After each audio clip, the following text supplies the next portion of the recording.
There are three things that are going on now, the three most important things that are going on to great extremes that have not existed since the 1930 to 45 period. Okay. And it's important to know those three things and then to understand them well. Okay. The first is what is going on with money and credit when you get to something like a zero interest rate, and you need buying power. The government needs buying power, but they can't tax it, and they can't.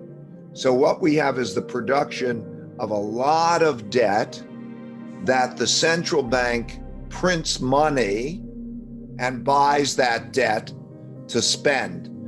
And the last time that happened, in the last few years, it happened starting in 2008, interest rates hit zero. They couldn't lower their interest rates. So they had to print a lot of debt, and the government went in and bought it. Okay.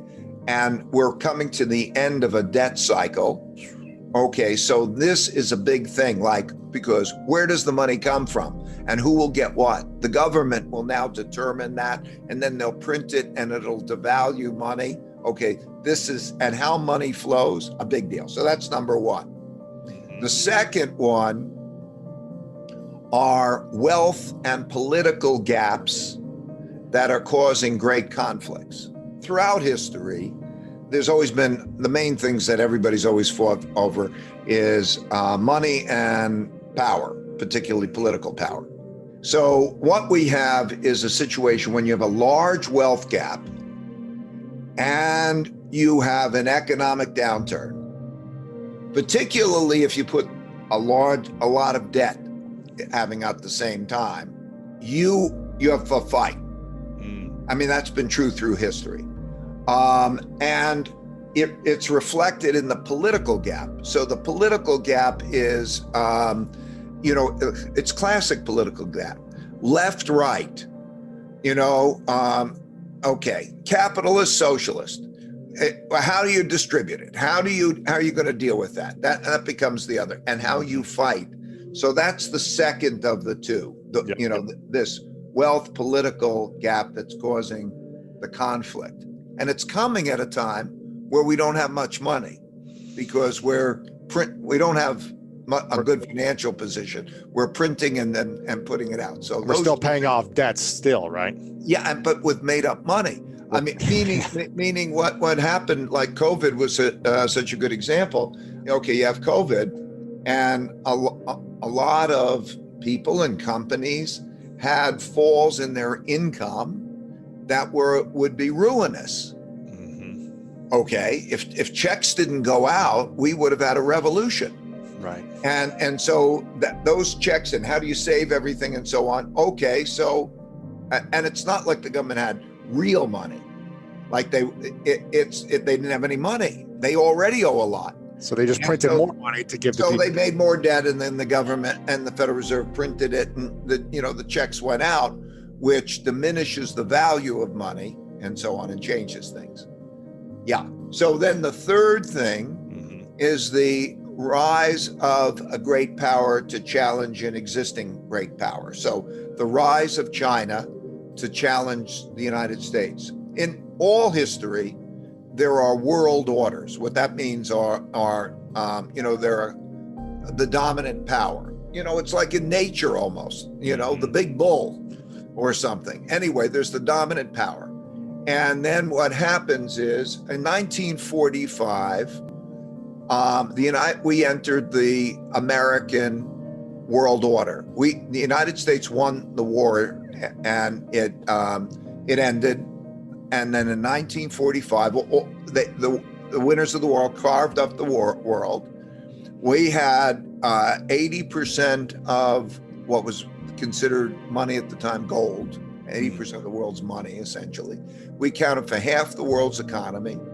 And the rules were set in the United States, basically. That's why the United Nations is in New York, the World Bank and the IMF are in Washington, D.C., because we began the American century. Okay, and then we are now at a time, we've never had another power challenge us in the same way. There was the Soviet Union, but they were always a fraction of the size economically, so couldn't compete on that same basis.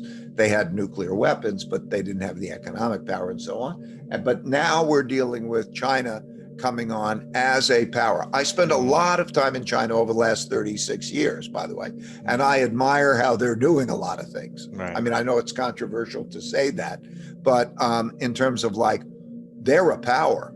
Yeah. Whoa! Like since Big I started going there, their average income has increased by 30 times. You know, so they're a comparable power, and they're also growing faster, and so that has an effect.